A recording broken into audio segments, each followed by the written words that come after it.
Oh man. Why you so weird, boo? The Bay on the show. The Bay on the show. You should sing the song you sing at home. Which one? The Bay and the Boo. The Boo and the Bay. Yeah. Is it weird that we speak to each other with our pet names in public? Probably. We are probably the only people that find that cute, but that's fine. I don't care. Clearly you don't. I'm healthy. I'm happy. You feel me? You feel It's fine. me? People will probably find us highly annoying, but I'm welcome cool to our life. I'm cool with that. Thank you for joining, boo. I'm happy you came on the show. I appreciate Thanks for having me. you. You nervous? I know I am.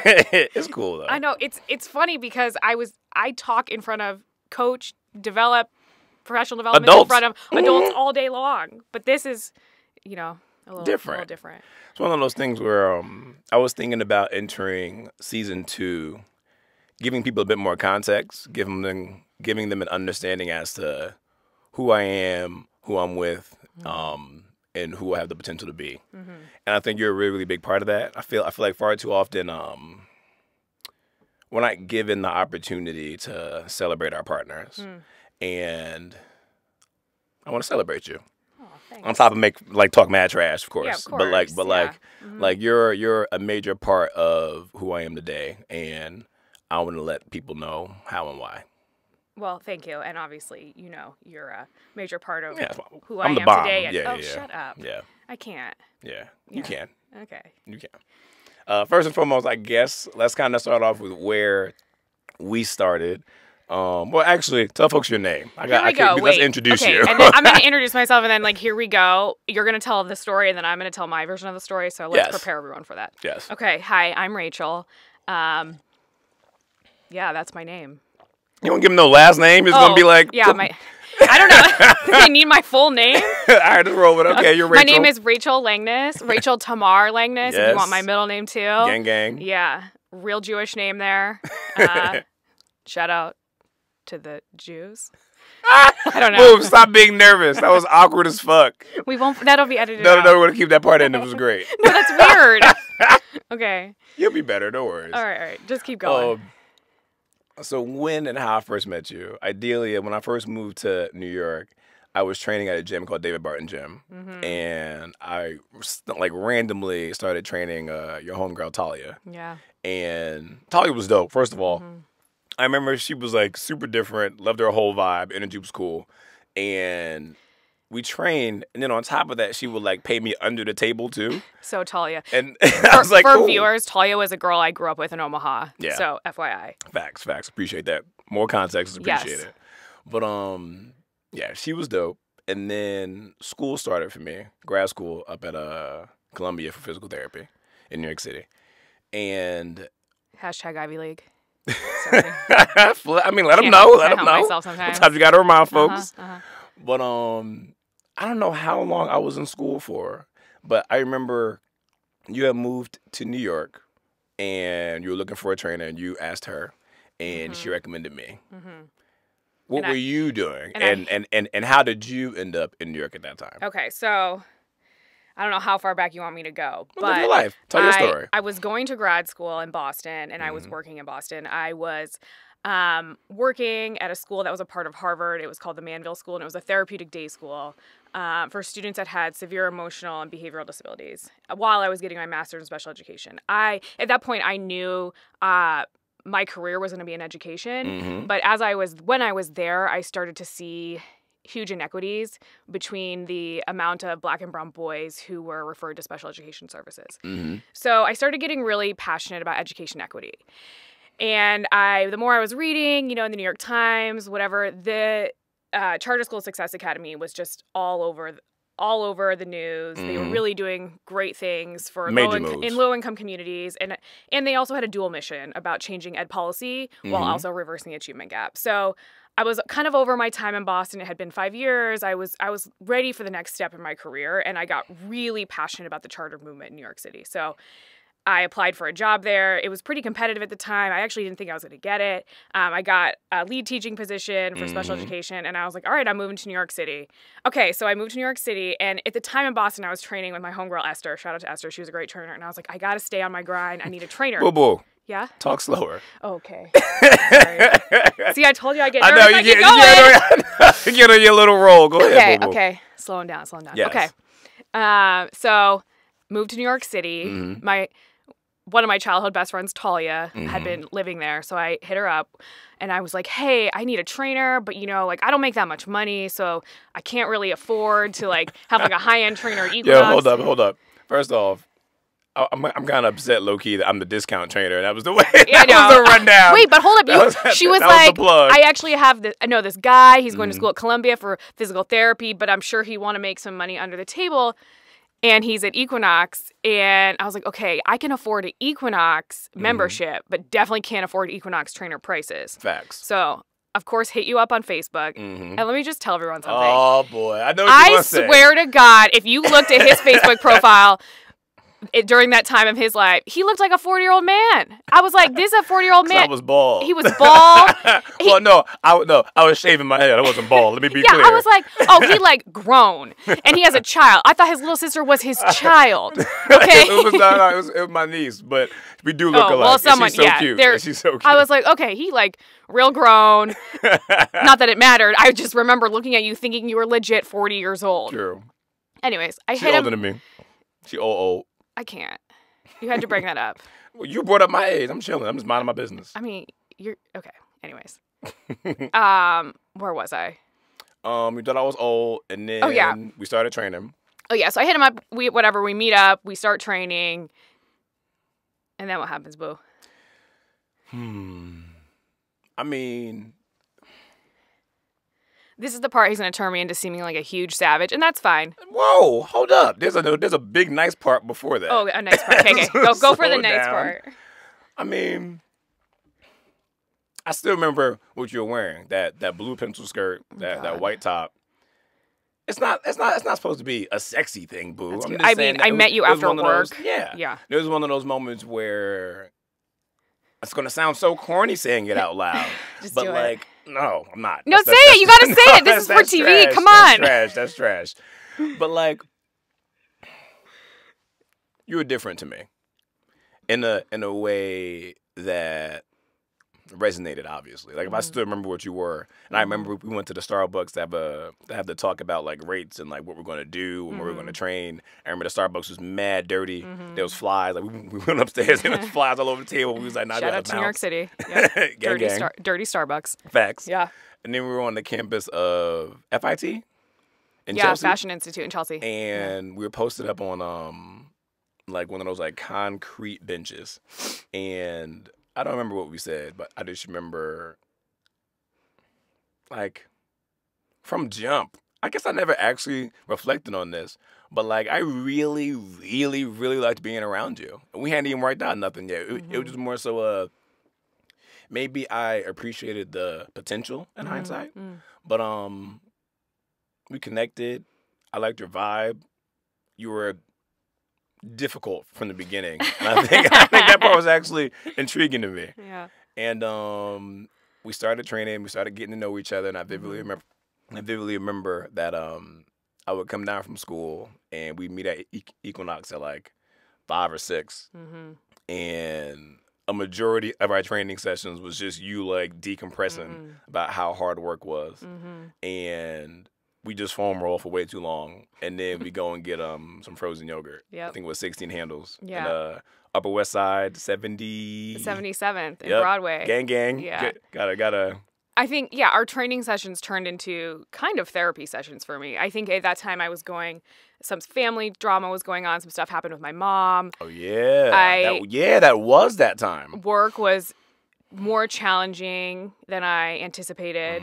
And I would just come after work, 6 o'clock, I would meet up with you, and I would just unpack while sort of working out. But barely. But our sessions really turned into just like chilling and talking. And you still hated froyo, but I would make you go and eat froyo. Wait, my froyo was good. I know, but you were never like a froyo person. That's I facts. dragged you there. Facts. And then further along in our friendship that turned into a relationship, I still dragged you there. Yes. That was our thing. Yeah, froyo. It was almost like a home away handles. from home. Yeah, that was our thing. Yeah. So then, and this is also why granted now you have male trainers, but like Cam's my boy, and I trust Cam, and Cam's also married. But like, this is why, and this is for all. I'm just being honest. Public notice: do not let your girl train with other dudes. It's just not like it's just not a good look. It's funny because when we were officially in a relationship, you said no, you are not allowed to have a male trainer. No, for a very long time. Because it's just like not the no. You were like, I know what they do. I know the intent. And the thing is, you can want to be as platonic as possible, but realistically speaking, it's one of those things where, and granted, me and you and I've kind of talked about it now. You kind of form like a mini relationship. Like you genuinely care about that person's progress. Yeah. You are making that person better. You're mutually invested in each other. Mm-hmm. So it's one of those things where like it kind of is like a practice relationship. And if you're in a good relationship, it's just not worth it. Granted, we'll hit on this later because he trains women all day long. So okay, but side note, you train with Cam and you love Cam and you guys love each other. Shout out to Cam. Changing my life, Strive Village. Thank you. Yes, and I'm totally cool with it. I think there's also this mixture of having that level of comfort that we're definitely going to touch base on too, where you trust your partner, you understand, yeah. But if you don't trust your partner, make sure she doesn't have a male trainer. Definitely gonna say that. But okay, are we still talking about our relationship here? Yeah. Okay. I mean, I started to fall for you. Yeah. And I remember there was a point in time where like I wanted to make it official, and I wanted to make it official for a minute. Like I was really like interested in like I'm tired of training. Let's actually date.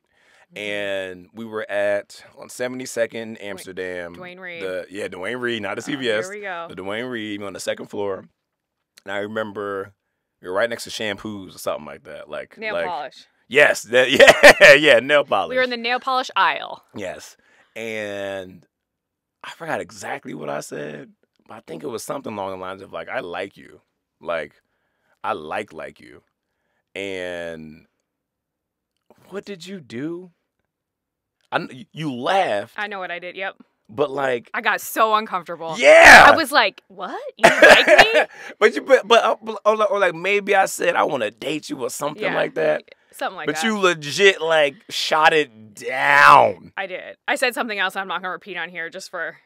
I might repeat it. No, my grandma listens to this.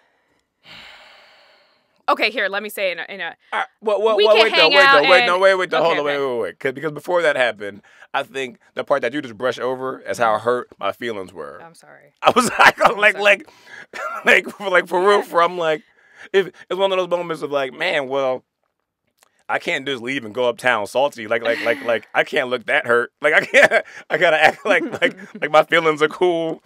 But I was hurt. Wait, I had no idea you were that. Yeah, I was hurt, fam. You laughed at me. I know. I don't think I knew how to handle that type of just weren't attention. I don't know. You were ready for it. Yeah, I was a little thrown off. I could tell maybe you liked me. You were a little flirtatious. That one time you made that noise when I was training, highly inappropriate. I bent over to do some exercise, and he did that like he was doing black man voice and I was like, what the? She was doing hamstring curls. I was like, and then I was like, so inappropriate. I pretended like I didn't hear it because I was so uncomfortable. I was like, it was awkward as fuck. I was like, oh, yeah. It was not appropriate. Priceless. Priceless. But so I'm over here trying to like pick my feelings back up, and we go into like when you're in New York, before you go downstairs on the subway, at least on 72nd Street, there's like an upstairs part where you can get your tickets and all of that, and then you go down. We're still in the upstairs part, and Bay says, "Go ahead." Great. It's not the worst thing in the world. It's one of those things where okay, how about this? Let me put a disclaimer out there. I think it should be totally acceptable and totally fine for women to claim their whole sexuality and not be uncomfortable about it. Because when a man says it, everybody's like, oh, I get it, bruh. You knowing what you wanted didn't make no, come on now. Okay. So I said to him, I was like, I don't want a relationship, but we can hook up. We can hang out. Like we can do that dance. But right now I'm doing me. I'm being single in New York City, and I'm focusing on myself and my career. And it didn't matter if it was you or another anybody guy. Else. I was not. I had some shitty ass relationships before I moved to New York, and I wanted to do me and figure out how to be secure with myself without a man, to do my career and just focus solely on myself. So I didn't mean to hurt your feelings. I know. No. So in this moment, my feelings weren't hurt. I was like, bet. Like, to me, I was like, it's a challenge. I was like, okay, I'm going to lay it down, do my thing. Like we good. I was like, this is an opportunity for me. When I moved to New York, I've obviously tried every fitness, boutique, bougie fitness thing that was out there. And I actually did Flywheel first. I didn't know that. Yeah, that was the first. Because I think at that time, Soul was still like, I don't know, Flywheel just is what I kept hearing about. I don't know why. And there was only, at that time, I think there was only 4 SoulCycle studios. And I was actually shopping for work clothes. Mike Boo. Sorry. I know, you're like getting real comfortable away from it. Okay. I was shopping for work clothes at like J. Crew or something. And the sales guy helping me was like, screw Flywheel, you must go to SoulCycle. You must go to Danny Capel's class in Union Square at that time. And I was like, okay, I'm going to go try it. And I went to his class and I was like, oh, this is incredible. Like SoulCycle's so dope. And at the time it was like, no one really knew about it. It was the like sauce. The secret underground cool thing. Yes, And it was the sauce. You really felt a part of something special. I think it has definitely changed, fortunately or unfortunately, as it grew. But it was so special. And I think we had a training session like a few days after I had just done my first week of classes or whatever. And I was like, I love SoulCycle. And you were like, yeah, I actually just went in there and I think I might audition. They like asked me to audition. Yeah. And I was like, that's so dope because I love it. And during that time I was like, you had auditioned and you were going through the training process and I was still riding and I had found my instructors. I had found my spot. And they weren't me. They were not well, me. wait, hold up. You were not an instructor yet, okay? So I had my whole routine with who my instructors were. True. When I went. True. It was my jam. True. While I was still training with you. And obviously, I will say during that time period, even though we weren't in a relationship, we were hanging out like every single day. We were homies. Like homies, like best friends. Yeah, we were homies. Yeah. Something to piggyback off of that, I remember going through training and because my training correct. To become a SoulCycle instructor. Thank you very much. Got you. And my training session was a bit extended. I was in training group 8 and training group 9 because I was also going to school at Columbia, so I could only I could only attend half the sessions. So I was in training for like a good 5 to 6 months. And I remember I finally get out on the schedule. Here it comes. Here it comes. She's gonna make me sound like a huge savage. It's fine. I'm ready for it. Go for it. But it's facts. If savage is what you are, savage is what you are. Ain't nothing wrong with that. I own it. Go for it. Yes. That's why I love you. That's why I love you. But I get out on the schedule. First off, just personally, man, I remember my very, very first class. They hooked it up. It was like a Lululemon influencer ride. And the class was packed. It was in NoHo. Maybe it was like 7:30, 6:30 at night on like a Friday. Deathly scared. Like I was just like, I was actually hoping that like I could teach to like 6 people to like get the jitters out. Man, I still remember that playlist. I started with 2 Chainz, I'm different. Yeah, still I'm a different. good song. I agree, but I was just so nervous it didn't even sound good no more. So long story short, the beginning of the whole SoulCycle career was rough. At some point in time, Bae came and took a class. Wasn't impressed. Wait, hold up. What? Yeah, you're right. Wait, you're right. You're so right. You're right. Okay. Listen, he had a shaky SoulCycle beginning. Yes. And let me. And I was in my groove with my people. Like, yes. It was a part. I'm not mad at you in hindsight. Thank you. But he still holds it against me to this day, and we'll get into why later. But still holds it against me to this day that I really wanted to stay true to my routine and the instructors that I was really driving with. True. And Lori Cole, Melanie Griffith, those were my jams. And I was like, Marvin. And I was like, those were the soul celebrities. And Bae was like just trying to figure out my whole flow. How to have the correct beats per minute in a song. And I was like, I can't do this. I mean, because also then too, I would say the energy in classes back then was so special. Oh, I mean, just in general, and this is not to poo-poo on the Chicago level, because what we do is pop in. Yes. To be a New Yorker, you have to operate in like a certain headspace and mindset that's just a bit more savage, a bit more expressive. You're a bit more compressed. So when it's time for you to release, you go. Yeah. And it was always popping. Like there was just the energy. Yeah. In some of those classes in New York City. Unreal. There's nothing like it. Unreal. In all the other places I've rode in the different communities. Yes. I think there's something really special about our Chicago community. But there is nothing like the energy in New York City. Agreed. And I think, what are you doing? I'm trying to undo this, Bout. This zipper getting on my nerves. Well, that's not good for the show. I apologize. Can you help me? What do you want me to do? Just to pull the zipper. No, other way. I keep jingling. There we go. Oh, you're trying to air out your arms? I just keep jangling, and I know that he can hear the jangle through the mic. We're good. Got it. Okay. Where were we? Oh, yeah, how I wouldn't take a SoulCycle class. I mean, I would occasionally, but I still stayed true to my routine. But he started to evolve. It started to get better. So then, at some point in time, a really, really big part in our relationship, too, was Hurricane Sandy.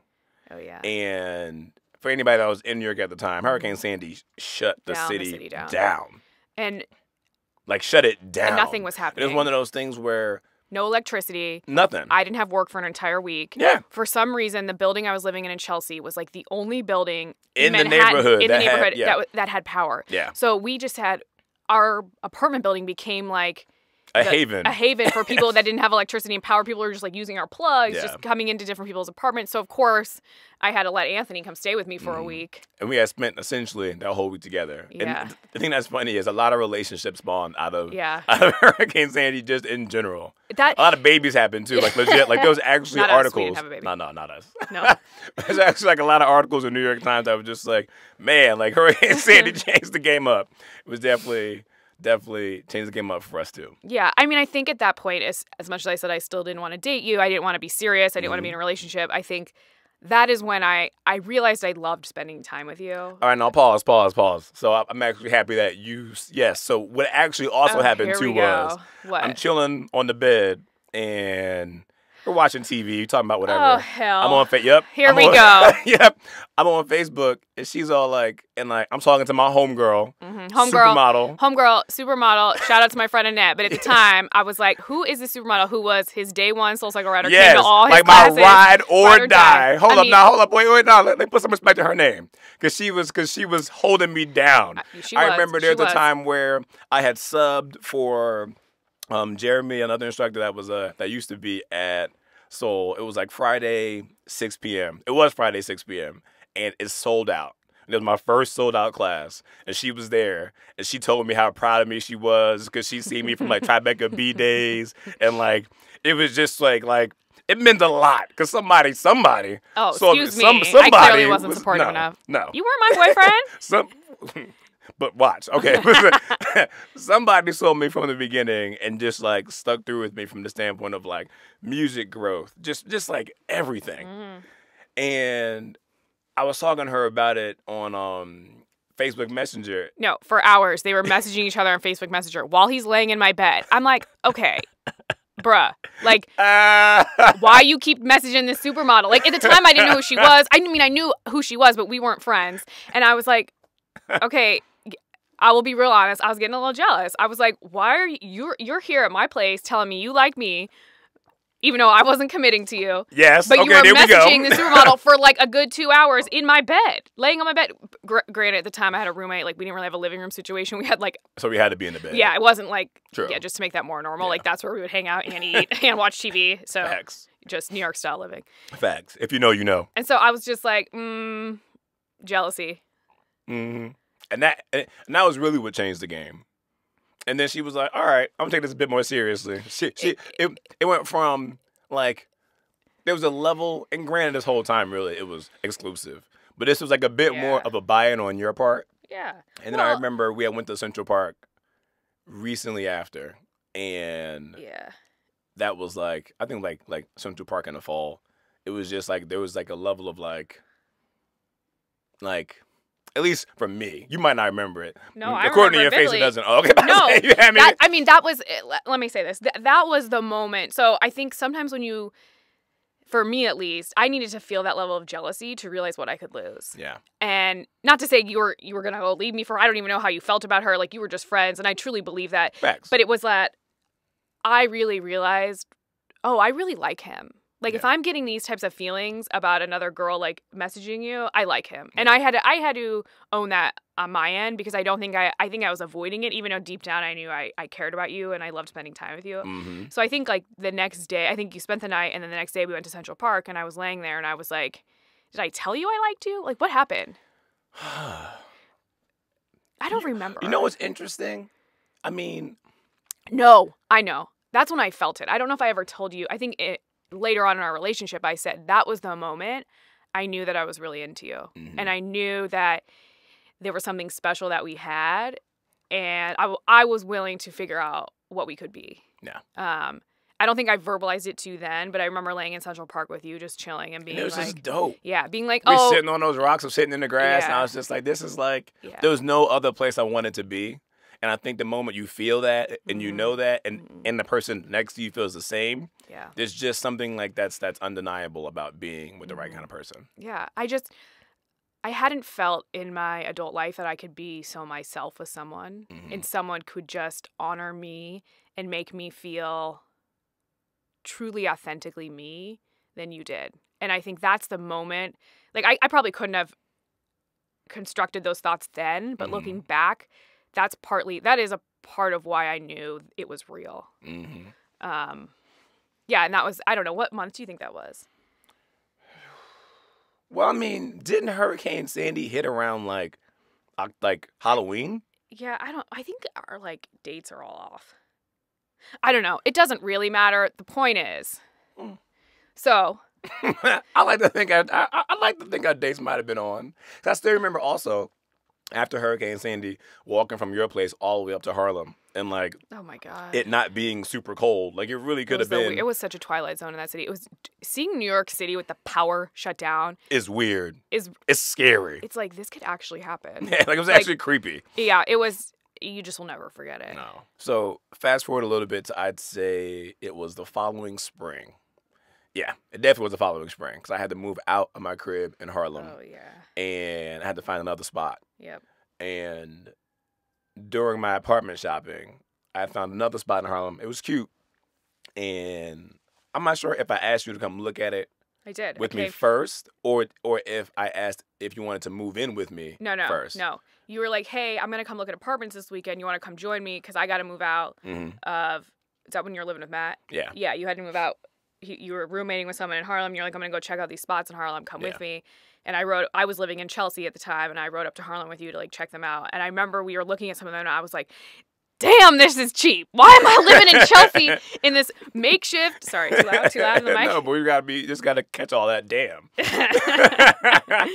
Why am I living in Chelsea, spending so much money to live in a makeshift 2-bedroom apartment when I could be living up in Harlem? We could have had, like, the entire big, the whole floor was huge. I was like, huge. And then I was like, gosh, I gotta. And at the time I was working in Harlem, like, and that was becoming my community. The families I was working with, the students I was working with, like, I was spending most of my days and time outside of when I went back downtown to Chelsea. Yeah. So I was like, this is, maybe I should start thinking about living up here. Like, why do I feel like I need to live in such a cool neighborhood like Chelsea when Harlem at the time is popping? Yeah. I just, like, obviously, being my white girl self, didn't realize that at the time. True. Because, obviously. Yes.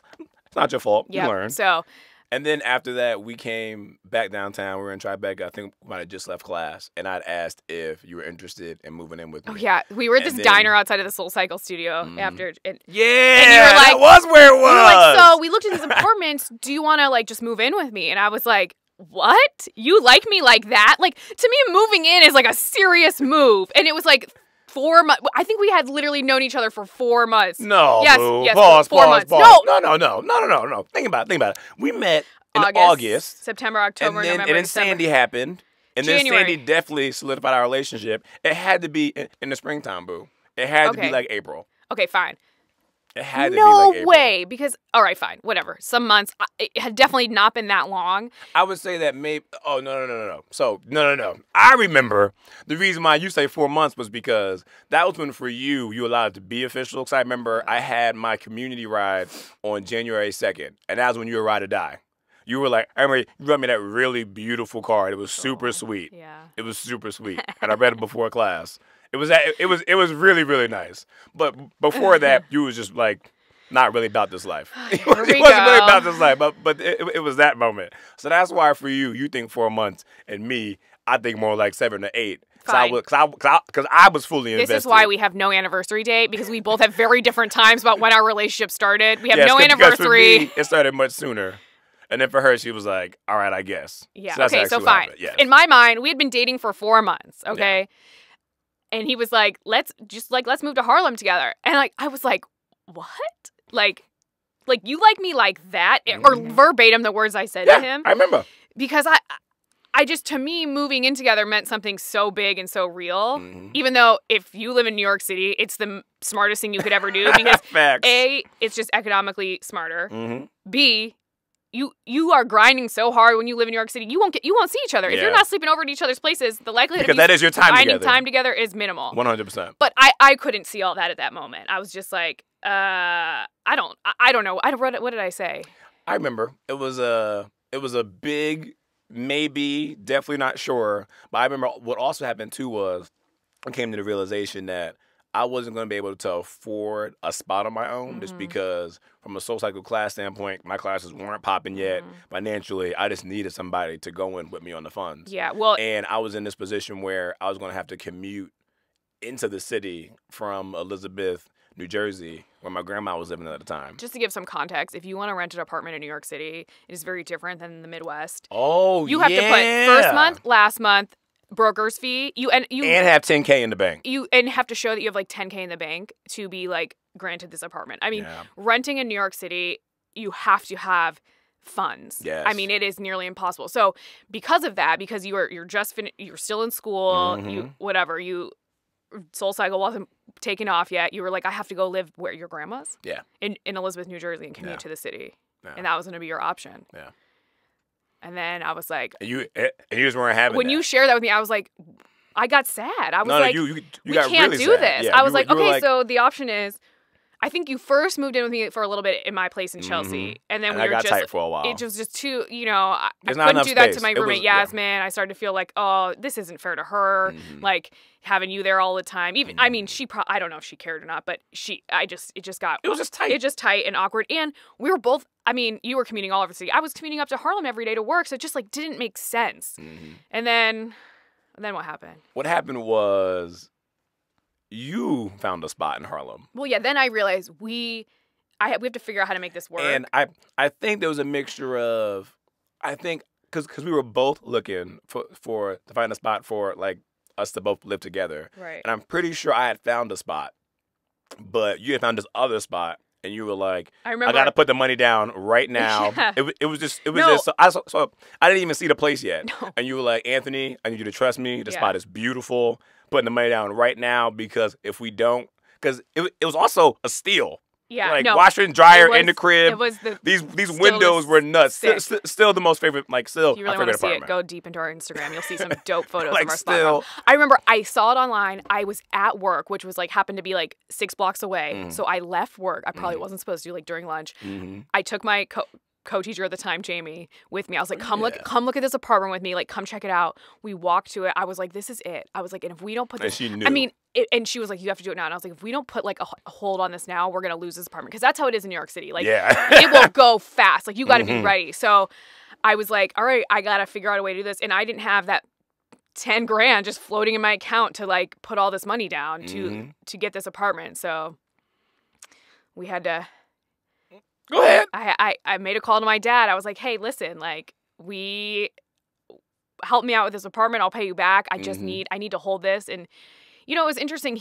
I was nervous that he was going to be like, you're moving in together. Like, what's happening? Or like have some like reservations. Like he should be paying for it. And he was just like, cool, I'll help you out. Like, was dope. Let's do it. And I mean, I'm obviously grateful because I know that when I think about our relationship, I know that my privilege helped us really solidify what we could be as in living together. Because I don't know if I didn't have that privilege and someone to help me get that apartment, you would have been living in Elizabeth, New Jersey, commuting into the city. We would have never saw each other. I don't know if we would be here right now. You would have never saw each other. I probably just would have moved on, continued to live my life, focus on my career, and you would have done the same. And I mean, we don't. Who knows? And not even that. It's also one of those things too. Of I don't even know if I would have been able to do that well at Seoul, just because if I got to commute in from New Jersey, that limits very, very, very much which studios that I can work at. Because I was working a lot in the suburbs of New York too, and that's a whole different track. Yeah.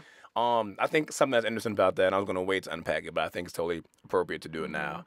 There's Rachel and I are very, very like into like we see color. Let's be real clear. Like there's no hiding it. There's no because that's not the point. That's not productive. That's not conducive to what's up. How could we be in a relationship like this and act like we don't see each other? You as a black person, I mean, we'd be pretty dumb. Facts. Yeah. And we were watching an episode of Atlanta. It's the episode where they're trying to like meet Drake at like the Drake Mansion. It's in season 2, and in the episode there's an interracial couple, and one of the girls in the show is like really salty at the couple all show. It's a black woman. Yeah. She's really, really salty at the interracial couple all show. Yeah, and she's ice grilling the white girl when her man goes to like get them drinks or something like that. So it's like a one-on-one with just those two, and the white girl asks her like if she can help her with anything, this, that, and the third, and it was just it was fascinating. So the white girl like continues to defend herself from a standpoint of, I was with him back when he didn't have anything. Like I was his day one. I didn't come on like after he had made it this, that, and the third. Like when I met him, he was nothing but debt and potential, and very, very similar to me and you. And I remember like we heard that, and I felt a sense of like, yeah, like it was all it almost validated your stance. And then she went on to say, and it shook us, when she was like, unfortunately, I don't have the luxury of waiting on this man's potential to manifest. Like, I got bills to pay. I might have mouths to feed. And it's one of those things of like, I just don't have that luxury. And it was like, oh. And then we sat back and thought about what happened in Harlem and how your dad was just so willing to be helpful. And we're obviously grateful. But it's like, I wonder how many times that happens in other relationships where if you don't have the financial solvency, if you're not financially solvent, your relationship doesn't sustain. Yeah, I think, and obviously I reflect a lot on what it means to be privileged, what my privilege means as a white person, as someone who comes from a middle upper class family in this relationship. But I think that moment really solidified another level of privilege that I had and that we have in this relationship. And that we just didn't even think about. Yeah. And it's something that I still think about, and I don't know how to verbalize this, but it's important for me to understand that and just recognize that being with you, there was a lot of privilege at play to make this work. That people that didn't come from the level of privilege that I do wouldn't have the opportunity to be in.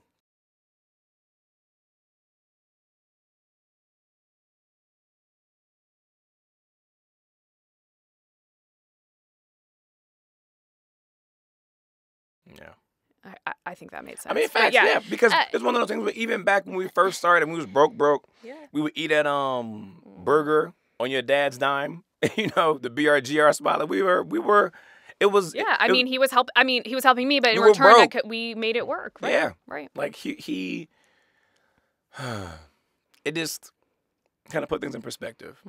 And hearing that was just like, man, you know, I thought like, me personally, I think of myself as like the opposite of privilege. Yeah. And you would like to think that you're not somebody that's like perpetrating or like benefiting from such things, but that level of transparency, that level of honesty, that level of awareness is really, really important in all relationships. And on a regular basis, we do pretty good work, like just understanding and having such conversations. Yeah, and unpacking what it means to be in this relationship. Yeah. And what it means to have white privilege in this relationship and having seats at different tables and having a voice in different ways. And then what it means for you to have male privilege, right? Because I think the thing that's also interesting, too, is advocacy. Being in this relationship, I remember there's a point in time where I was really, really big and still am on equality and women's rights and women having seats at the table and this, that, and the third.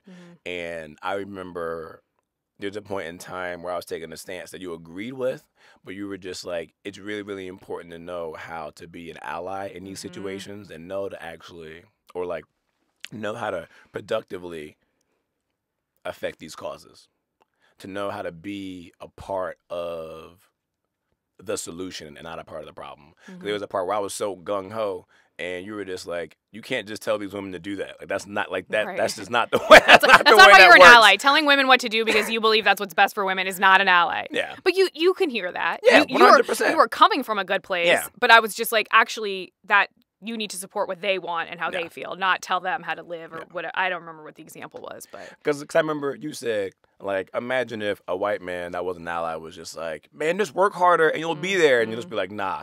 That's not true. Yeah, that's actually just not exactly. Right. So understanding the nuance of it all. The systems at play. Yes. At play, right? There are systems at play that affect people of color. There are systems at play that affect women. And understanding that is different than just saying work harder, do better, because it's not that simple. Facts. To backtrack a little bit, I remember when I came home and I told you that I was no longer enrolled at Columbia and I was just going to do like this whole thing full time. Yeah. Like, I remember how I felt. I was just very, like, matter of fact, I get it. This path really isn't for me. It's not what I expected it to be. It's certainly not nearly as fulfilling as I need it to be in order for it to be my life's work. Right. I remember when I told you, I don't think you heard any of that. Oh, no. I did not. I was just like, you are no longer going to an Ivy League school to get your doctorate in physical therapy. And I mean, that comes from my values and upbringing. I mean, being gang, being Jewish, and both of my grandparents fleeing Nazi Germany during that time period, coming to the United States with nothing. The emphasis was on education. And my grandma, this will always stay with me, said to me, an education is something that no one can ever take from you. So that was instilled in me my entire life. So when you had told me I couldn't even fathom that someone didn't even matter. Like, you should just graduate, even if that's not your passion. I don't care how much debt you're going to be in. You just finish it. Like, that's so ingrained in me. I think it took me a while to realize, like, it's okay that someone could take another path and getting the ultimate highest level degree in their pathway in education and still have a really successful career. But I don't think I heard a damn thing you said. I was just like, what? How were you able to buy into my potential? Oh, well, that's easy. I mean, I knew no matter what you're going to do, you would be successful.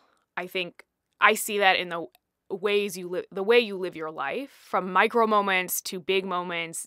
You will never settle with not being successful. And I don't mean that in like by money. I just mean in whatever you are doing, you do to your best. You put your heart into it. You put your soul into it.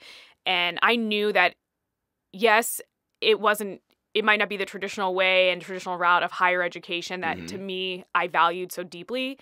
But I did know whatever it was, you were going to be damn good at it. And at the end of the day, I wasn't that worried. But it was still startling. I was like, no. I vividly remember. Yeah. I mean, I was more upset about it than you were. You were like, whatever. 100%. Yeah. I just knew that, like, I was just like, that wasn't going to be the answer. Right. I'm going to get this degree. I'm going to barely use it. Like, it just... But I also think you were starting to see the potential of how much money you could make at SoulCycle. Yeah. And how much you loved it. If we're being 100, it was one of those things that I couldn't wait to get to that part of my job. Right. And I was like, why am I torturing myself with the first part of my job? Right. And it just made sense. Yeah.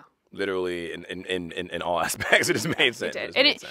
And I knew that because I could see what platform other SoulCycle instructors were having at that time, because that was in the day where like those people were celebrities. Like celebrities. New York celebrities. I mean, that's a real thing. So I knew, and it was a platform to put you onto so many other things and whatever. I knew it would pan out to be something great. Yeah. But.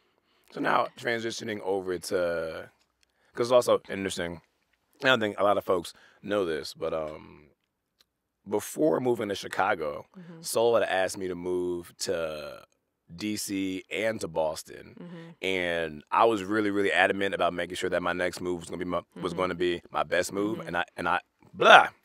You got this. I love you, boo. I was really sure that my next move was going to be my best move. I didn't want it to be a sidestep. I didn't want it to be like, there was no like, if it's not progress, it's not me. And I made that point really clear in the discussions and in the talks. And for the Chicago one, let me give some context real quick. Go ahead. After about a year of Anthony teaching SoulCycle in New York City, SoulCycle was starting to expand to other regions. And at that time, they were trying to get people to move to to open new regions. And they were trying to get you to go to Boston and Washington, D.C. I just want to give that context. You just kind of threw that out there to the people. You got to bring the people in here. Yes, facts. Okay, keep going. And then when the Chicago thing happened, I don't know if they took a different angle. I don't know if there was a level of maturity that they saw in me. I don't know if the strategy of get Bay on board was like the main goal. Well, two things I know. They really wanted you to go to DC, and you counteroffered with something that I think took them back a little bit. You were like, this is financially what it's going to take, because you said to them, you're not just moving me. You're also moving my girlfriend, who has a career in New York City, who is whatever, not really willing. I was not at that time wanting to move. I was like, it had to be life-changing for us to move. Exactly. Yeah. And so you counteroffered with like, this is how much financially we would need to make this move. And they were kind of like, okay, I hear you. That's actually not what we're going to do right now for DC.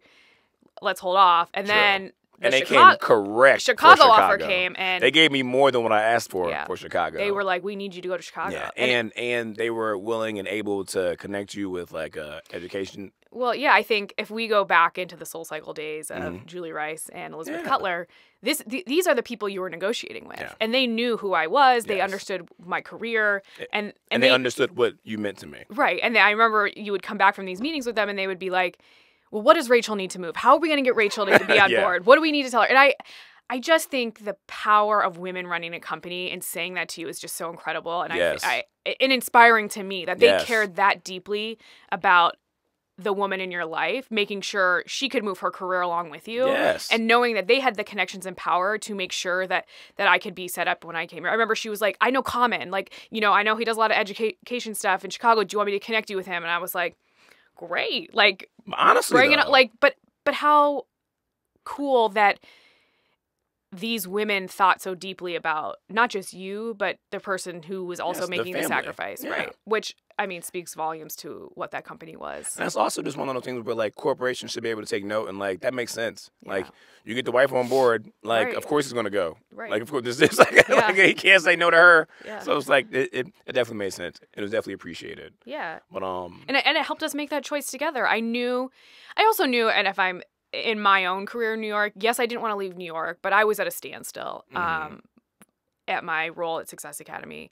I was definitely not, I was still fully committed. Like, my life's work will be in education and educational equity. Like, that is what I will always do. That actual role I was in, I was burnt out. I wasn't showing up and doing my best every day. I wasn't as passionate and putting the level of effort I needed to. And so I knew, I might not have been able to say it then, but I knew deep down, like, I was ready for a change. And I knew that maybe moving to Chicago would help me take a leap in my career or try something new or push myself to do something different. I mean, ultimately it did, but I do know I wasn't like giving up my whole career to move to Chicago. I think that maybe some people assume that. I was ready to do something different. And if my whole life's work is committed to educational equity, that I can do that anywhere in this country. And especially in Chicago. Because our country is not where it needs to be with education. So there will always be work aligned to what I care about. And I knew that. So I was willing to take that jump with you. True. And I think we were ready for something different. Yeah. I mean, it's one of the things, too, that was also interesting was I like a challenge. You like a challenge. We were set up to, I don't want to say be successful, but to survive. At the very least, if we can survive, we're going to thrive. And I think that's one of those things of, like, that's the way we both took to it. Yeah. Like, it was an opportunity that had no ceiling and vice versa. And something that's interesting that folks ask about is the transition from moving to New York to moving to the Midwest. And I remember... I was like, I grew up in the Midwest. I'm never going back to the Midwest. Initially, this was my first take on Chicago when he was like, how about Chicago? And I was like, hell no. Like, a part of me abandoned my entire Midwest roots. I grew up in Omaha, Nebraska. You see the savage I'm talking about. You guys see how this is just how it gets I had lived on the East Coast for 8 years. I was like, I am so East Coast. I am so much better than the Midwest. I could never imagine going back to the Midwest. I know. I'm sorry. I do love the Midwest now. Okay. Especially Chicago. I just wanted to be real. I was like, no. I was like Anthony. The energy. You're right. And I even said to you, I said, as a black man in the Midwest, I was like, I don't know. Like, I just like, it's going to be different. Like, and I think we experienced that firsthand. 100%. 100%. I remember. Within the first couple of months, I was just like. Not even the first couple of months. We came here for like SoulCycle flew us out here to like check it out, like a weekend visit. And we went to Publican, which is like the restaurant that everyone told us to go to. And we're eating there. And Anthony looks around and goes to me. And don't get me wrong. Hold on. Wait. Let me tell the full story. I mean, well. We talked about it. I love the food. Oh, no, it's nothing. I'll follow up with Publican in a second about that. It's no shame on Publican. I'm just sharing. Like, you can be in the heart of downtown, in Chicago. And Anthony looks around and goes, I am the only black person not working here. And I was like, damn, that is so real. And something living in Manhattan we were not used to. Thinking about that still makes me like that. And because the restaurant was packed.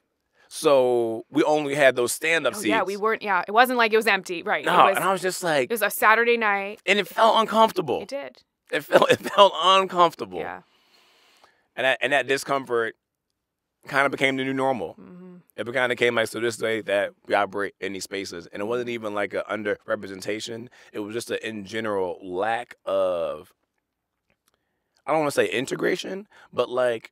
Well, it's just so segregated. I mean, New York is segregated too, but it's just it's a different feel. But like being everyone's first black experience and or only black experience was not something that you felt in New York. Right.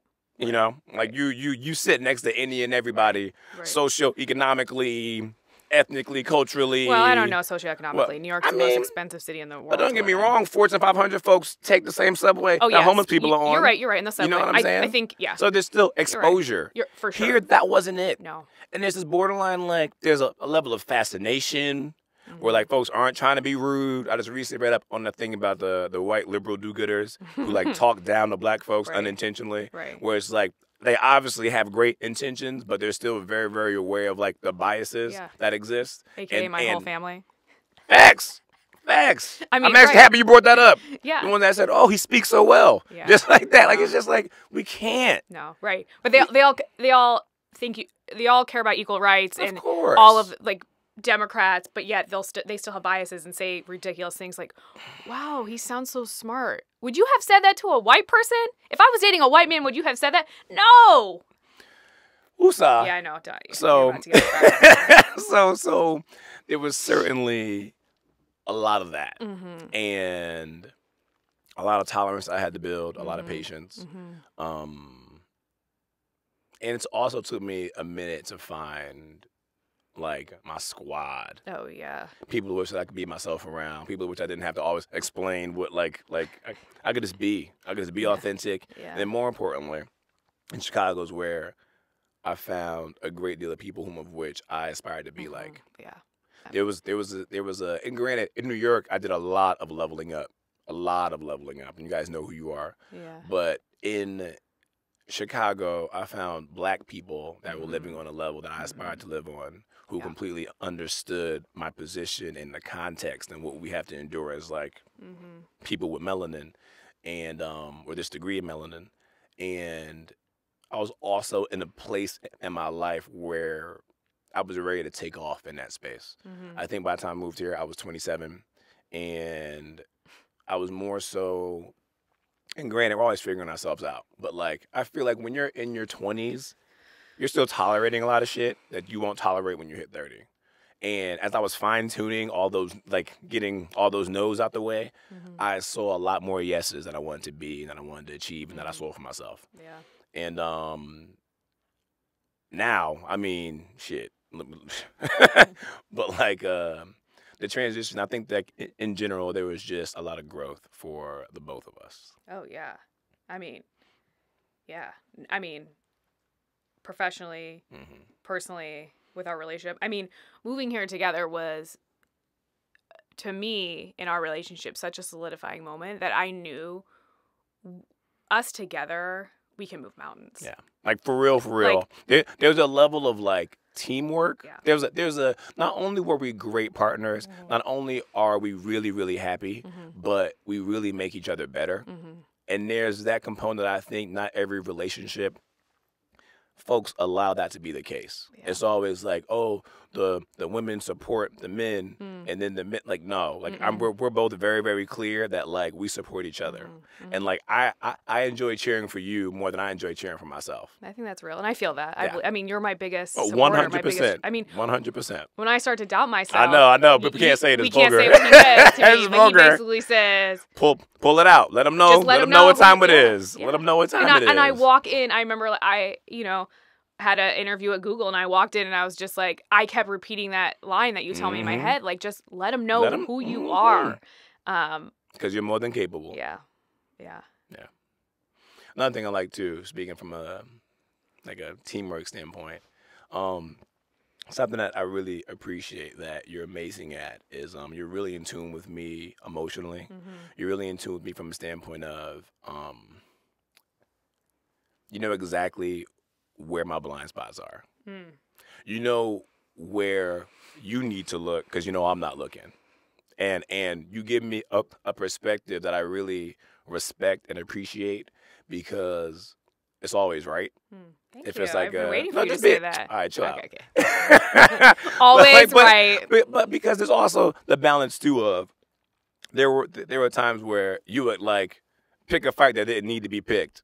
And now that we have this understanding of, I know that whenever you really, I don't want to say voice your opinion about something, but like share disapproval or like concern, I know it's real. I know it's calculated because you know how I like to operate, and I'm a bit more free-willing and like a bit more, like I'm a little reckless with it. Stubborn?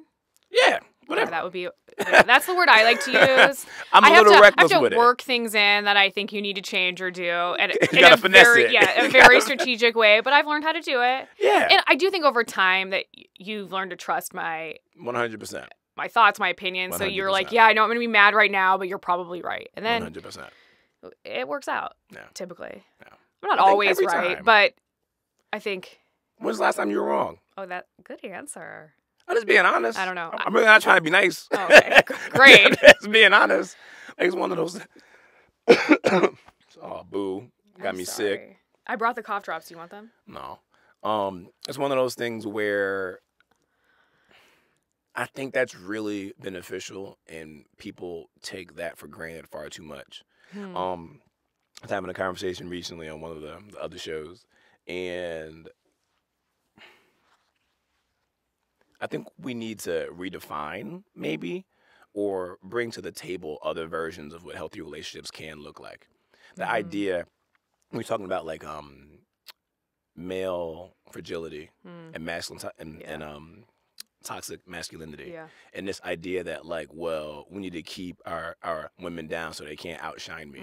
And I just don't understand that, because when you get out of their way and let them flourish, they only add to you, bro. Yeah. And if like your whole entire goal and purpose in life is to thrive and not just be like a good husband, but to be like a good father, a good spouse, a good human being, your goal should never be to hold anybody down, especially the ones closest to you that you love. And I think we need to speak to that more. Like, I remember, and I would say strong women, well, no, in a good way, because obviously my mother. But I remember when somebody told me that they were surprised that I was such a big fan of Michelle Obama because of how strong she is. And I was just Someone like, said that? Yeah. that's just unfortunate though. Yeah. And like for me, that's all I want my partner to be. Yeah. Well, that's also because you're so secure with yourself, Mm-hmm. which I think allows you to be so secure with me, Mm-hmm. being strong, Mm-hmm. working hard, Mm-hmm. achieving my goals and Mhm. dreams, and not just being there to root you on. No. Yeah.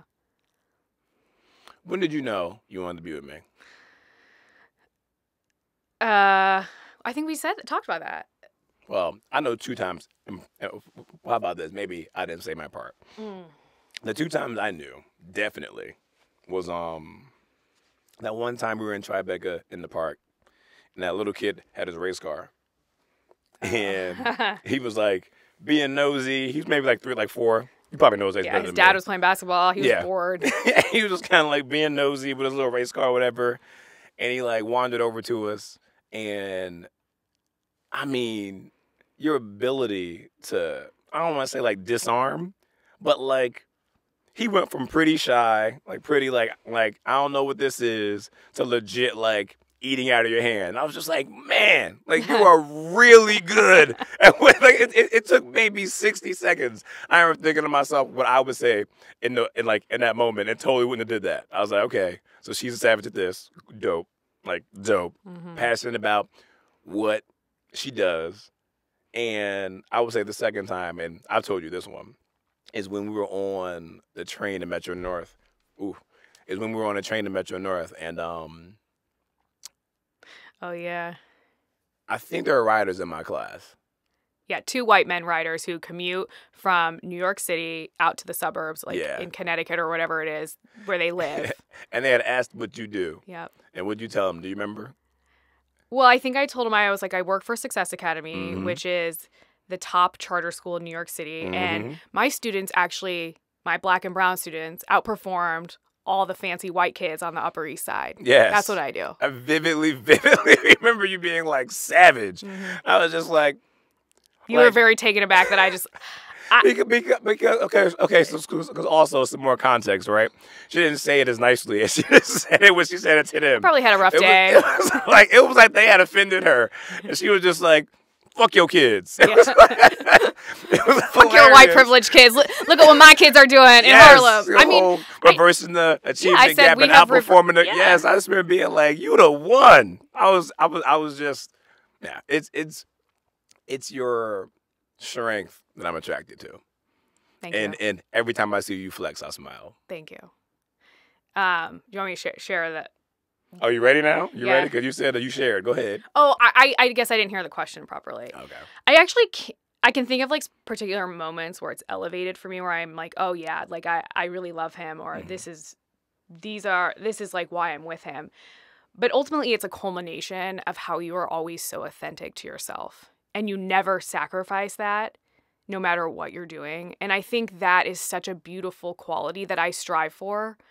And it is something that I know people are always like, oh, does he make you better by saying all these things he says in SoulCycle class? Or does he help you, become better with failure? And I think that's what everyone would anticipate I say, because that's a lot of what people get from you. And I think those things are very true, right? Those things help me in my career. I do internalize a lot of the things you say in SoulCycle, but truly what has made me a better person, and something I just am so drawn to you about, is that you never compromise your authentic self in anything.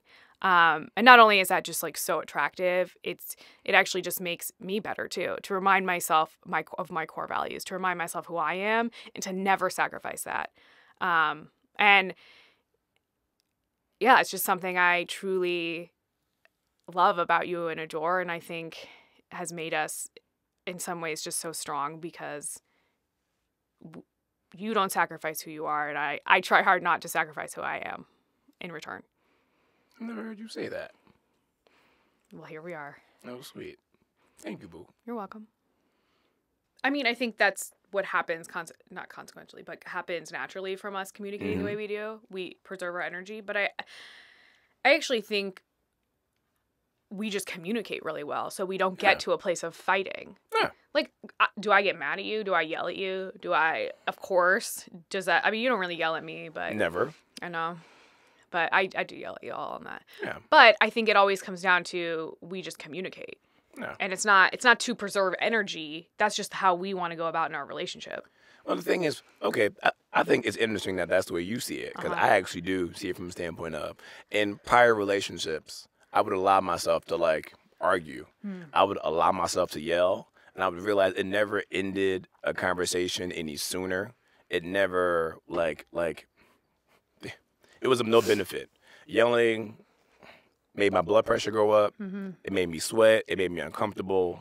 I might have had a sore throat, but it never made anything better. Yeah. It was one of those things where I was really mindful to never operate from that space, especially if I want to be a part of the solution. Yeah. So for me, it really is like a energy standpoint. And granted, good communication obviously is key. There shouldn't be any kind of animus between us. I know I do have those hard rules. For me personally, I remember back when we first started dating, there was a mixture of this is how I will let you treat me and vice versa. And like the one, for example, is we can't go to sleep mad at each other. No. That's just toxic. That is just not like you that is not good for anyone's health in a relationship. And in the past, I had to learn the hard way. And then two, like I guess to give an example. Chill out. See, that's what he does. That's how he yells. What? Chill out. Well, that's not yelling. that's just different. There's the last time we got into like an argument, I remember and actually these are the only times you get in arguments is when you show to me that you're not allowing yourself to be self-aware.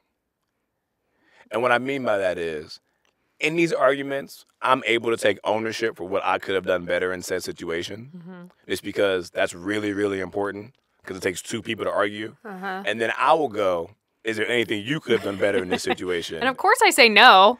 and then because I am perfect, obviously, and make no mistakes, and will never own if I did anything wrong. Until like an hour later. Yeah, okay, it takes me a little while to come around. Treatment, I'm like I legit like I will walk away. We won't even continue the conversation. We can be wherever we're at. I'm like, so that's how you feel? And you're like, yep. And I'm like, I don't even say no words. I just bounce. I take a shower. I'm chilling. Put my headphones on. I ain't even concerned. It's one of those things where eventually you're like, okay, I see. Yeah, that's true. Yeah, that's true. I get very grounded in what I believe and think in that moment. And I sometimes have a really hard time seeing other perspectives when I'm that heated or just believe in something so adamantly that has to do with both of us, or something as simple as our ability to be on time to things. Here we go. See, I know he late for everything. He operates on his own time clock. And now, granted, I know this is probably my I'm not late though. Really? Should we talk about your soul cycle classes? Go ahead. I'll be there on time. You I just start late. Okay. But I'm not late. That's the first problem. You can't even admit you're late. I'm on time. Really? That's not late. Okay. I just need to get better at not being so talkative, and I can't be chopping it up. I gotta get to work in that way. Yes, you have very little awareness of time. But I also understand that is a white dominant construct, so I'm very aware of that in our relationship. And I have gotten way better at that, about understanding that time is a white man constructive thing. Well, with that being said, obviously you need to keep your job. At it. Yes, 100%. I actually do it's interesting that, because I know at TFA y'all do a whole bunch of training on that. I think it's interesting if Black folks have just chalked up that like we as Black people can't be punctual. That actually makes me sad. That's not what I'm saying. I'm just being mindful that culturally that time is different. 100%. And not to have my internalized racial superiority as a white person transfer into our relationship. No worries. Some TFA language. Yeah. Which is all when dope, I say by the way. TFA, I mean Teach for America, which is the nonprofit I work for. Where do you see yourself in the future? I knew this was coming. So I know for sure that the work I do will be my life work. I know that I will work towards making sure that every child in this country has access to a high quality education, no matter what background you come from. I know that for sure. Mm-hmm. That is something that I care tremendously about, and think that if we can fix our education system, we can change our country for the better. Mm-hmm. And I think that'll help change our prison structure. It'll just have our education system, fixing it will impact our country in many different ways. So I know that to be true. I agree with you. Where I do that work at and how I go about doing that work, Mm-hmm. I think will change and evolve as I grow as a leader in this movement. I think this year I took on a new role, and I am truly, for the first time, seeing myself stretch as a leader in this work in new ways, and knowing that right now it's at TFA that I can do this work, Teach for America, Mm-hmm. and I'm learning and growing there, but eventually it can be on a different platform, it can be at a different organization, Mm-hmm. but it will always be grounded in the fact that I care deeply about educational equity and children, and especially when we have children, having access to high quality education, no matter if you live on the south side of Chicago, you live on the north side of Chicago, or anywhere in this country. You should be able to go to a quality school and have access and pathways to opportunities of your choosing. And I fundamentally believe that. I think every year where I want to do that work evolves, Mm-hmm. and I take the next step to having a larger impact. And I think ultimately I started in the classroom, Mm-hmm. and now I coach and develop 200 teachers a year. Mm-hmm. And ultimately, I just want my impact to continue to increase. And I truly love what I do. I love that I get to watch leaders in this movement grow and blossom from the second they step into a classroom to when they leave their 2-year commitment at TFA and go on to be lawyers, policy changers, doctors that are still committed to the cause, to equity. And so that right now is just so fulfilling. Mm-hmm. But I don't know exactly where that will take me. Yeah, I think it's one of the things that's boo. I think it's one of those things that's interesting from a standpoint of, and I feel similarly. Mm-hmm. There's a large dilemma that, Mm-hmm. that we want to tackle, and there's a number of different ways to go about it. Mm-hmm. And it's more so about moving in a direction that's hopefully just creating as much positivity as possible. Yeah. It's one of those things where, like, I totally get, I totally relate. I'm just curious to where we both end up 5-10 years from now. It's definitely gonna be up. Yeah. What is it? Actually, I think you said something the other day. I can't dream where I'll be because my dreams are too big, right? Or what was it that you said? Something along the lines of that. I remember what you're referencing. I just can't remember what I said verbatim. Mm-hmm. But it was something along the lines of like my dreams are too big for me to conceive or something like that. Like, right, it's one of those things where, like, because especially along that journey and like along that path, I think about how now I'm doing this and having these shows, and back when I was younger and not that long ago, I had like a fear of public speaking. Mm-hmm. And it's one of those things of like, man, if you'd have asked me at 24 if I'd be teaching at Soul Cycle even, I've been like, nope. Mm-hmm. And now it's taken me here, and it's just one of those things of deep down inside, I felt like I always wanted to be a person that was or could be looked upon as a leader, somebody that can empower people, some people that genuinely and truly wants to make other people's lives better. And at that time, I didn't know what that manifests itself into, what that calling, what that feeling would look like. So it's one of those things of, I mean, yeah, if you would have asked me 2 years ago if I'd be here, I would have said no. Mm-hmm. So it is one of those things where being like confident in the direction, confident in that purpose, and knowing that as long as you're moving toward that, that's all that matters. Purpose driven. Mm-hmm. Who said that, Angela? Yeah, she's a beast. And I think that's truly what's at the core of why we do what we do. We are purpose driven people, and it looks very different for both of us, and the way we go about it is different. But that's why we work. It is at the end of the day because we truly care about something that gives us purpose in our life. And are committed to working towards that. Yes, every single day. I think something else that I definitely want to speak to too, in ways in which how we make each other better. We both come home and continue to work. Yeah, I don't know if that's always the best, but yeah, we do work a lot. I don't think it's terrible. I'm not unhappy. It's one of those True, things of because our work makes us happy. Yes. Yeah. And it's that mixture of, and I think Elon Musk said it recently, and I also had a conversation with Andy Lansing about it. And like, you have to work more than 40 hours a week towards your purpose. That's just people who work 40 hours a week don't change the world. You know? And if you're really making a look an impact, if you're really looking to make an impact and that's your calling, I'm working all the time. And granted, I will say, like, I pepper in, obviously, some kind of leisure. Wellness. Yes, don't get me wrong, there is a balance, but I guess what I'm saying is my productivity isn't constrained to 9 and 5.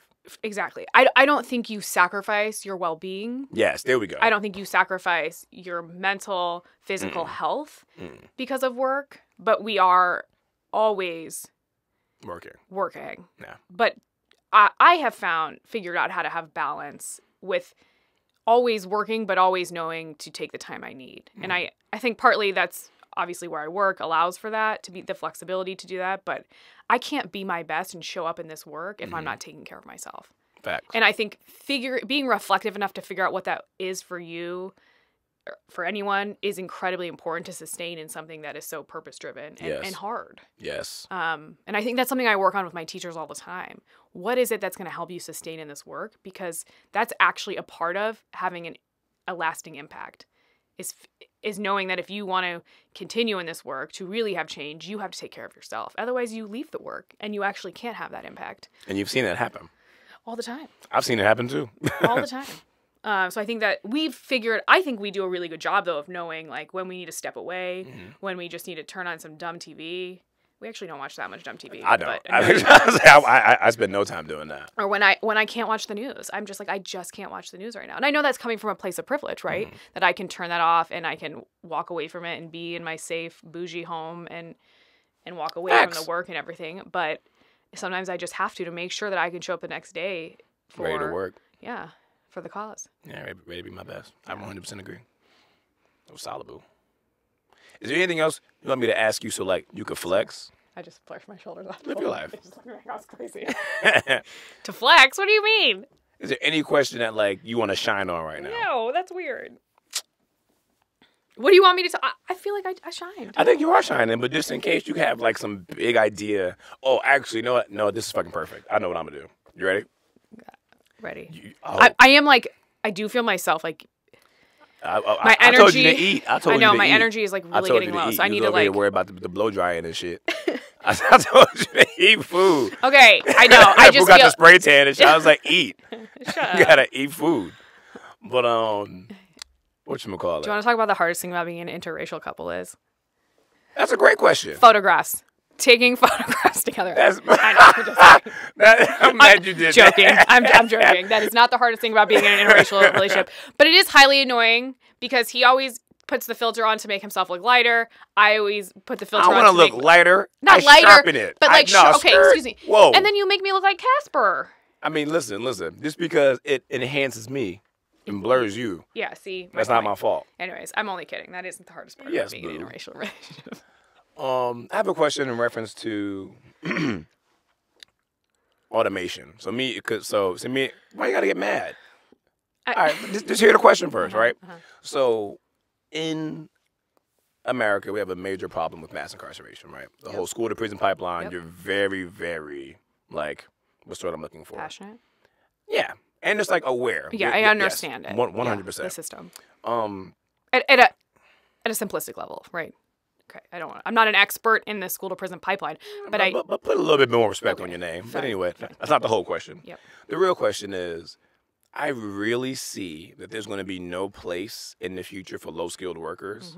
I'm just really, really concerned about that, and it's something that I want to talk about much more, just because at some point in time, that poverty gap, that wealth gap, is only going to expand.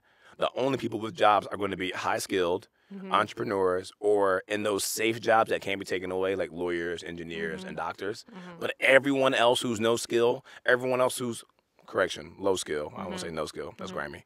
But I'm concerned about them. Yeah, I actually call that the opportunity gap. opportunity gap. Yeah. I actually think about that as some people are going to have opportunities to have those high-paying jobs and are going to have access to getting trained to be doctors, lawyers, whatever the things that aren't being lost to animation. Yes. And then there are going to be a subset of people in our country who typically are from low-income backgrounds who don't have the opportunity to get trained in those. So I actually think we're going to have an opportunity gap. Yes. How are we going to address it? Oh, God. I mean... Because that's the thing that I'm just like... It's not going to be welfare. We don't like freeloaders in this country, you know, where grad school is not subsidized. Education in general is not subsidized. Just going to state school costs way more on a yearly basis. It just keeps climbing. Yeah. We're not here to help anybody. So it's like if you're not super affluent already or willing to take out a whole bunch of loans and bet on yourself, because the future now is too, when I graduated from undergrad, I then got a server job just to like pay the bills, like stay afloat, so then I could then apply to grad schools. If there are no more service industry jobs, like for example, when cars in Uber goes autonomous, that's going to be a thing. Right. And I'm really concerned. Yeah, I think I don't have an answer to that. I have to do more research. I have to talk to more people. Right. That's a big question. I'm not going to form an opinion that is I hear you. Educated to say something. But I do think our workforce is changing. And I do think as a country, as a society, we have to evolve and figure out ways to change with that. I can see it being very problematic, but I don't have enough information to make a full-on opinion. But I do think it is scary and something like we have to really think about. Yeah. You wanted me to like have a full-on opinion about this move? No. I don't even. Because I got to do some research a little bit. But not even that. It's really hard to have a solution just because you don't know what the government's going to do. You don't know what the government's going to invest in. It's going to be one of those things where like LeBron James is going to have to open up a whole bunch more schools. Is every billionaire philanthropist going to have to be our new education system? Like, are we going to have to fund it? I mean, no. That my opinion would be no. Our systems have to change. It shouldn't have to come to LeBron opening some great charter I 100% agree. Our education system has to change at a systemic level. Yes. And our country needs to address some systemic issues around race, class, and privilege to impact our education. I mean, that is so embedded in our education system. I just want us to do better, that's all. Yeah. Okay, remember that question someone put on your Instagram about what it's like to be... Like, how to deal with the... Or how I broke up with you on your birthday. We didn't cover any of that. Oh, man. How did I miss that? We absolutely got to put that in there. You're right. Whoa. That's a huge part. So I'm here. That's a great... That's a great story. Let's run it way, way back. All right. So, well, thank God for good editors. Facts, right? Piece this back That in. was a huge part of the story. That was literally like the tagline. Like, hey, listen how savage Bay is. I know. So breaking news. Bay is still savage as fuck. And when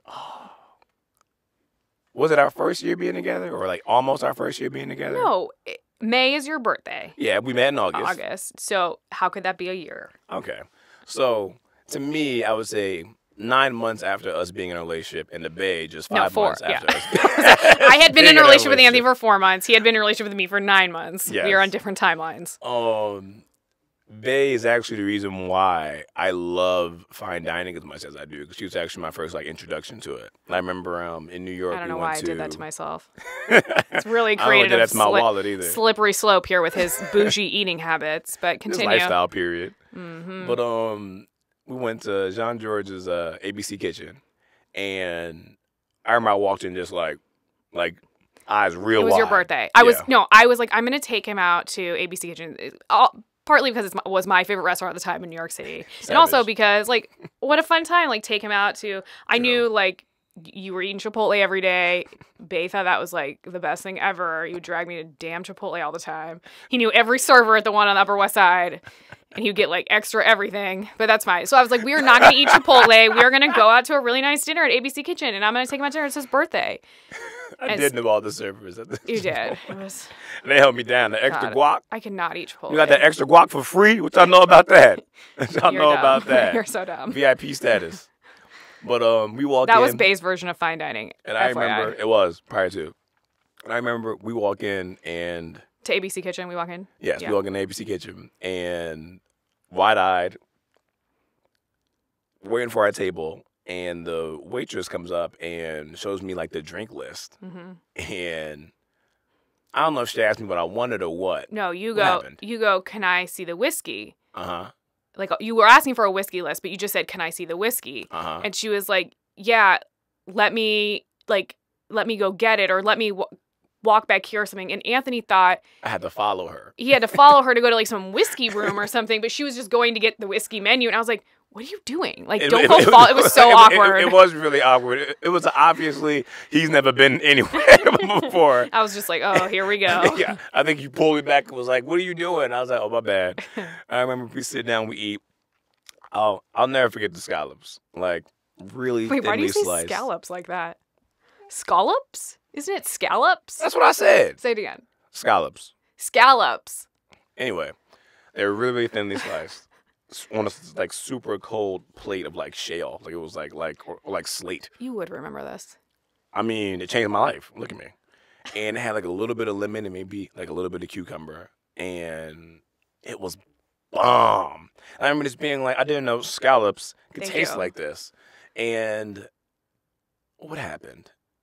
So we eating all this food. I remember we got all of like the ricotta spreads, this, that, and the third. That ricotta. Toast game's always fire. And toward the end of the meal, I was drunk at this point. We had multiple glasses of wine. Throwing that out there before he says this part. Like on my birthday, she's just like, I don't know if we can be in a relationship. And I was just like,